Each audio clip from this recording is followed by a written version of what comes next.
I always believed that trust was the foundation of everything. I believed my relationship with Mark was built on a bedrock of honesty and mutual respect. I believed I was tough enough to handle my boyfriend's past without feeling threatened. But on that night, sitting in my own living room, I was proven devastatingly wrong. And the worst part? I walked right into the trap because I desperately wanted to believe that the truth could finally set us free. Mark and I had been together for a year. We had settled into a comfortable rhythm, discussing our future, talking about potential trips and shared goals. But Mark's past kept a low profile in the background, his ex Jana. Their breakup had been chaotic, fueled by drama and unresolved issues I knew little about, but they maintained a strange, distant civil contact. This in itself was a source of minor tension, but I tried to rationalize it as maturity. When Jana returned to town after a long absence, she reached out to Mark. She claimed she needed to see him, just to get some real closure, she said, and clear the air over the bitterness that lingered from their split. Mark looked at me pleadingly. He admitted he felt deeply guilty about how he'd abruptly ended things years ago, feeling he owed her an apology he'd never delivered. He told me he just needed to make amends and finally be honest about his part in the split. I saw the relief in his eyes when I agreed. I trusted him. I trusted us. I wanted to prove I wasn't the jealous, insecure girlfriend threatened by his history. I wanted to be the mature partner who supported his need for peace. So, I agreed to the meeting at our apartment. What was supposed to be a brief, civil chat felt, from the moment Jana walked through the door, like stepping into a psychological war zone. The air in our small living room grew heavy, thick with unresolved tension and unspoken words. Mark was clearly nervous, overcompensating with loud, forced jokes and excessive offers of drinks and snacks. Jana was cool, guarded, and watching us both with an unnerving, calculating intensity. I just wanted the evening to be over and for my confidence in Mark to be finally reaffirmed, so we could close that chapter forever. After an hour of agonizingly forced small talk, awkward silences filled only by the sounds of shifting weight and strained laughter, Jana, maybe out of desperation to cut the fake civility, proposed a pact to break the suffocating ice. "Let's play truth or dare," Jana said, her voice dropping the feigned pleasantness, revealing a sharp, almost dangerous edge. But listen, total honesty. No silly stuff. And crucially, no physical dares. No intimacy. She stipulated. This isn't about being embarrassing. It's about being brutally truthful. It's about revealing the hidden truths we carry that ruin everything. Mark can finally get his peace, and we can all move on without any lingering secrets. Let's play for high stakes, the truth. Mark agreed immediately, too quickly, nodding his head vigorously. He saw it as an easy, formalized path to the closure he claimed he needed. I hesitated. My gut screamed no. I felt a chilling intuition that the game was just a formalized method for emotional destruction. But the chance for real, unedited truth was too tempting. I needed to know where I truly stood with Mark and his past. I wanted the confrontation to be direct, not passive-aggressive. So, I finally nodded. "Okay," I said, forcing my voice to sound steady, but no backing out.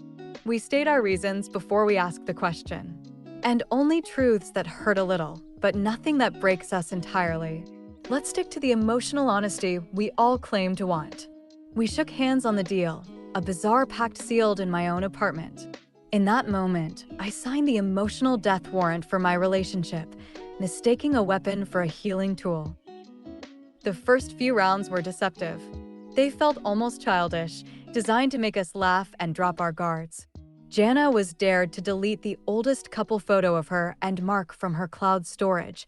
A harmless, symbolic severance that should have felt reassuring, but instead felt like ritualistic preparation.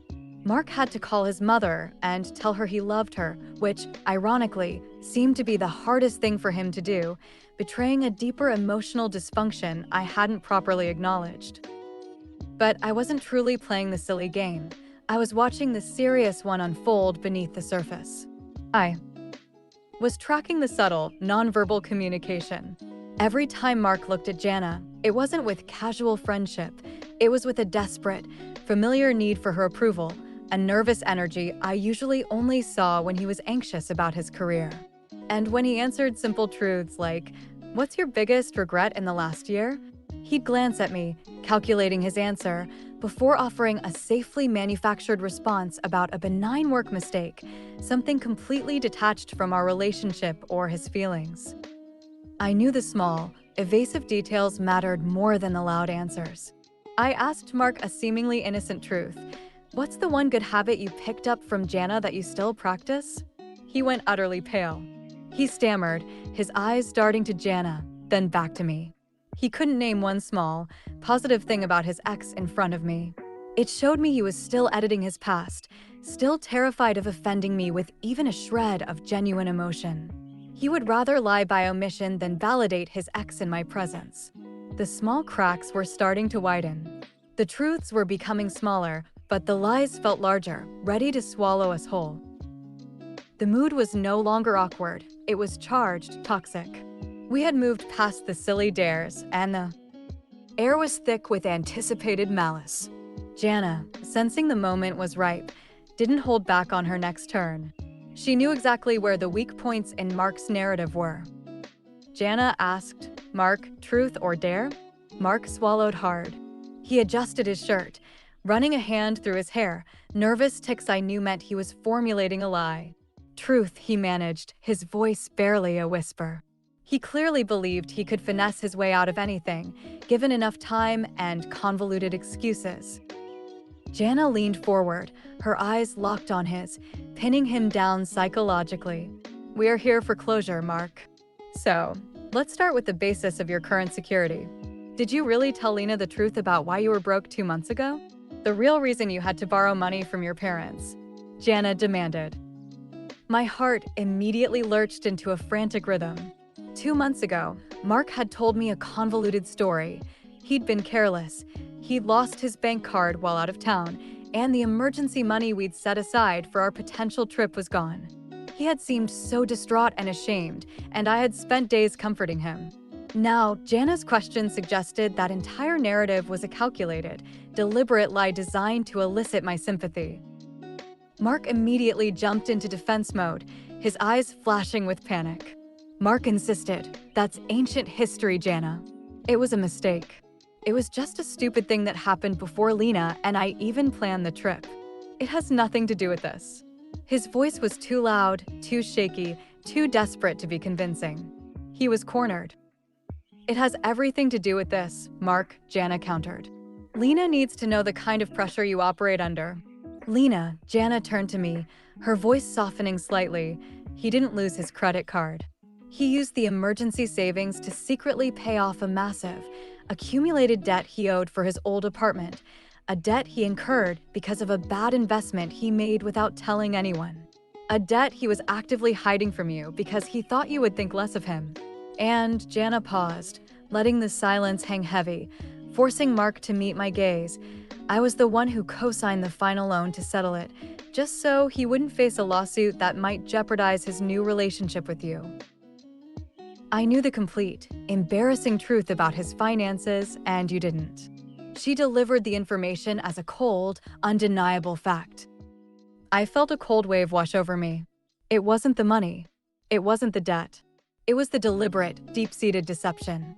He had allowed me to comfort him over a fabricated story while, behind my back, he was relying on his ex-girlfriend, the person I was supposed to be completely secure about, to fix a huge financial catastrophe he was hiding from me. He shared his deepest crisis with his past, but offered me, his partner, nothing but lies. I felt sick. "Is that true, Mark?" I asked. I didn't recognize my own voice. It sounded thin and reedy. "You lied to me so I would think you were just forgetful? You let Jana, your ex, bail you out of a financial crisis, but you couldn't trust me enough to tell me the truth, your partner." Mark stammered a long, convoluted, half-hearted apology, trying desperately to rationalize his actions, claiming it was stress and he was just protecting me from worry. But the betrayal was stark. He chose protection of his own image over the intimacy of honesty. He chose his ex as his primary confidant for a significant financial crisis, while I was simply the convenient cover story. My trust felt like a fool's errand, an insult to my intelligence and my love. The emotional damage was irreversible. The damage from the financial lie was complete, but the game had one more dagger to throw. My turn came next, and I felt a bitter, icy resolve settle in my chest. My anger had sharpened into a lethal focus. I needed to know the full, ugly extent of his deceit, and Jana was, sickeningly, my only trustworthy source left in the room. "Jana," I stated, "truth or dare?" Jana didn't flinch. "Truth," she said, her expression guarded, watching Mark's terrified face. I leaned in, mimicking her direct intensity from minutes before. I had to know the psychological motive behind his lies. Did Mark ever tell you, while we were together, that he regretted a specific moment or trip we took together? Did he ever share a moment of genuine contempt for our shared memories or for me with you? I pressed. Mark let out a strangled, desperate warning. Mark choked out, "Jana, don't you dare." That was private. Too late. Jana confirmed my deepest fear with devastating calm. Jana replied, "Yes, not just once." He told me he regretted the whole 2 weeks in Italy. He said you spent too much time organizing and on your phone, and that you didn't understand the culture enough. He specifically told me he wished he had taken me instead, because I would have appreciated the experience more, that you were high maintenance and boring.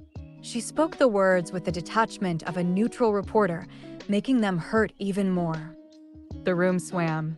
I felt an overwhelming heat of shame and humiliation. It wasn't the simple accusation of regret, it was the profound emotional disrespect. He hadn't just disliked the trip, he had actively belittled me and our most intimate shared memory to his ex-girlfriend, seeking her validation for his dissatisfaction. He made me feel stupid and uncultured, just to elevate himself and Jana in some sick, mental competition. I realized Mark wasn't just a liar, he was actively dishonest about his feelings for me, running back to his past for emotional comfort and perspective, while giving me nothing but shallow affection and manufactured approval. He was comparing me, unfavorably, to the woman he claimed he was over. I was his partner. I was the person he was supposed to be building a future with. Yet, he was confiding his disdain for me to his past. The revelation wasn't about cheating, but about a far worse betrayal. Emotional invalidation and the erosion of my dignity. I felt like a prize he'd won, but secretly resented having to keep. The relationship had fractured completely. The damage from the revelations was complete, but the psychological warfare needed a final act. I knew I was leaving, but I wanted one last, undeniable truth. I needed to see him truly fail. Jana, ignoring Mark's frantic pleas to stop, pressed the final question. Jana asked, "Mark, you have one last truth. Tell Lena one thing you've been truly afraid to tell her since you started dating. The deepest, darkest truth you've kept hidden about us, about yourself, or about how you really feel about her." Mark's panic was complete. His face was blotchy, red with shame and fear. He tried to laugh it off. He tried to twist the rules. He tried to yell at Jana. He looked at me, his eyes full of raw, unfiltered terror, and he couldn't form a single word. He stammered, his mouth opening and closing like a fish out of water. He froze. He failed. He could not, even in the final, desperate moment, prioritize honesty over his own self-preservation. This wasn't a game anymore. It was his final exam in emotional integrity, and he failed spectacularly. That was the final answer I needed. The betrayal wasn't in the secrets he kept, but in his utter inability to finally choose me, to choose honesty over his own image. He couldn't even manage one moment of truth, confirming every lie Jana had exposed. His silence was the loudest, most damning confession of all. I stood up, shaking, not with rage, but with a deep, consuming sadness. The love hadn't died in a flash. Of jealousy, it had been slowly poisoned by his constant lies, his cowardice, and his profound disrespect. I didn't yell. I didn't cry then. I just walked towards the door, gathering the last shred of my dignity, my body feeling heavy and foreign. Mark rushed towards me, his voice cracking, desperation clinging to his touch. Mark pleaded, "Lena, wait. It's just a game. We can fix this. Don't listen to her." I pulled away from his touch. I took a deep, shaky breath, letting the years of built-up lies wash over me. I looked him dead in the eyes, and the final words I said to him were quiet, clear, and final. "If you weren't finished with your past, you shouldn't have started a future with me. I deserve a partner who trusts me with their truth, not their ex." This wasn't a game, Mark. This was the end. It's over. And I walked out, leaving the wreckage of his lies and his pathetic attempts at control behind me. The silence of the night outside was a blessed relief compared to the emotional noise of that apartment. The shock of the breakup was intense, but what followed was even stranger. Over the next few weeks, I started speaking with Jana frequently. It wasn't planned. It happened naturally. We didn't talk about Mark. We talked about how Mark made us feel. We bonded over the shared, sickening experience of his dishonesty, his self-serving excuses, and his manipulative tendencies. It wasn't about jealousy or trying to win him back. Jana understood the specific, psychological way his lies cut deep. I understood why their relationship had crumbled years ago. We were two victims of the same narcissism, realizing that we had more in common with each other than we ever did with him. She was the only one who truly understood the subtle, painful toll he had taken on my spirit and my self-worth.